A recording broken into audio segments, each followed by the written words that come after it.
The Huber Heights Police Division is pulling back the curtain, partnering with the Miami Valley Crime Prevention Association for a Crime Prevention Academy. People learned statistics, how to design their homes to prevent crime, and what to do in a dangerous event or active shooter situation. But it was the shoot, don't shoot scenarios that were the most eye-opening. 2 News reporter Kelly King is asking questions about the takeaway and why they say the class is beneficial.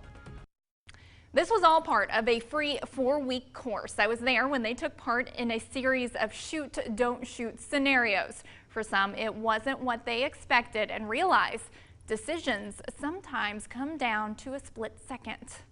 15 people. We have a mother and a daughter going through the class together. We also have a husband and wife. We also have someone in there with a service dog. Went back to school in Huber Heights, enrolling in the police division's first crime prevention academy. They learn that that police officers have to make decisions in a millisecond. That lesson taking place outside of the classroom. You did a great job. A lot of people refer to it as a shoot, don't shoot, but I like to refer to it as a multiple objective training, because not every scenario involves shooting, but it's to try to get people to understand how fast and how fluid situations are. We'll take care of this. Get back. Getting a feel for what it's like behind the badge, they trade places. They act as officers.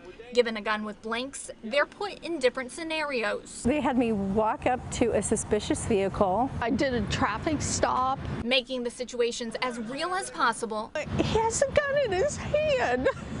My heart's a beating. It would be so scary to be an officer being put in that situation. Drop the gun. The situations are meant to be both educational and eye-opening. It's like shocking to learn. While some were quick to pull the trigger, It's that adrenaline, it's that putting that safety first, and I mean, that's what I did. others held back. Get back in the vehicle. I approached the scenario as a do no harm. I was uber fixated on their hands and what they were doing. I was trying to talk down the one guy that had the gun to his head, and I got shot. The training helping law enforcement engage the community. Put your other hand up.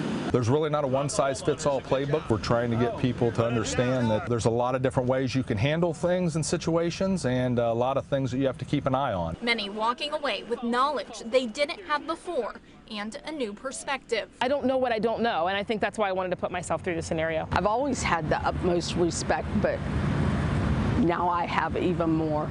People in this class told me just how valuable it was. Huber Heights police say they're looking to hold the academy a couple times a year. Kelly King, 2 News, working for you.